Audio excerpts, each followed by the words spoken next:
So let's consider a case in which we have two very small neutral objects, and they are located a distance of 4.98 millimeters away from each other.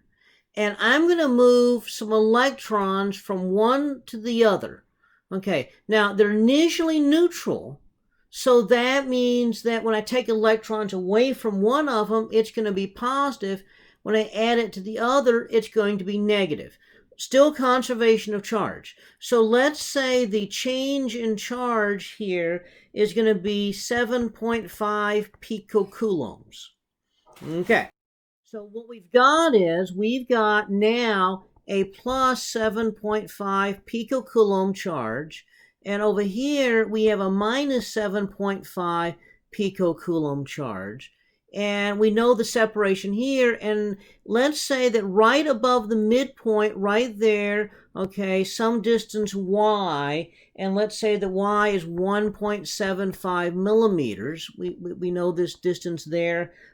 D is going to be 4.98 millimeters. So I want to know what's the total electric field at that point right there. Okay, so what is that electric field? Okay, so we've got a couple of things going for us. First of all, the magnitudes of these charges are the same. The distance, because I picked a symmetric point, the distance r is the same. So that means the strength of the field is going to be the same for both of them. Okay, so all we got to do is find the strength of the field. That's kq over r squared. So we need to figure out r. Okay, r is going to be square root of 1.75 millimeters squared plus, well, it's half of that distance. So half of that distance is 2.49 millimeters. Okay, so that means that r is 3.04 millimeters. Okay, so we can now find E.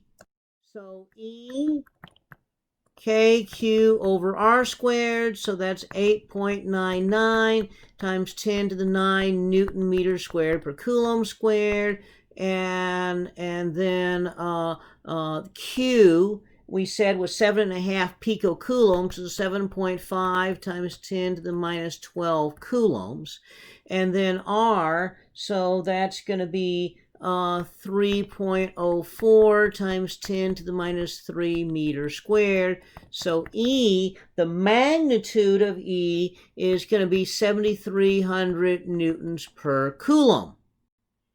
Okay, so how does that help us? Well, we got one charge here, we got one charge there, we're at this spot right here, so this one, due to the positive charge, that is going to have an electric field this way. The negative one is going to have an electric field that way of the same strength. So this angle equals that angle, so this angle equals that angle. That means the vertical components of the two cancel. So the total electric field is going to be only to the right. It's going to be 2EX in the I. Okay, so that'll be the total right here, because we have both of these components are going to be the same because the magnitude of E is the same. So all we have to do now is find EX, okay, because the two add. All right, so again, we're adding vectors. Again, this is all the way back to chapter 3. Okay, so we now go back to our problem and we say, okay, I want to find what is this angle, because EX is going to be the E cosine theta. So I need that theta.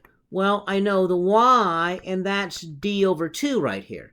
Okay, so theta is going to be the inverse tangent of Y divided by D over 2. So theta is the inverse tangent of the 1.75 millimeters divided by 2.49 millimeters. So that comes out to be 35.1 degrees. So E total is going to be 2 times E cosine theta. Okay, and that's going to be in the I direction. So that's going to be equal to 2 times the 7,300 newtons per coulomb cosine 35.1 degrees. And so the E total here, vector, is going to be equal to 11,900 Newton per coulomb to the right. Okay. So this gives rise to a way of figuring this out. Now, here's the interesting thing. Most of the universe is actually neutral. There's just as many positive and negative charges. So most objects you run into are neutral. So if you take charge off of it and put it somewhere else, then you're going to end up with matching positive and negative charges. And they're going to be equal. So they're going to be... So that means that this idea of an electric field, due to those charges, is going to be something that's going to be fairly common, because anytime you move charge from one place to the other, then this happens. And it doesn't even have to move charge. Just think of poor little old water molecules, H2O. What does a water molecule looks like? Well, you got an oxygen and you got some hydrogens. It looks like a little Mickey Mouse up here. Okay, and so you got the hydrogens, but the electrons spend more time here than they do with the hydrogen, so one end of the molecule is slightly positive, the other end is slightly negative.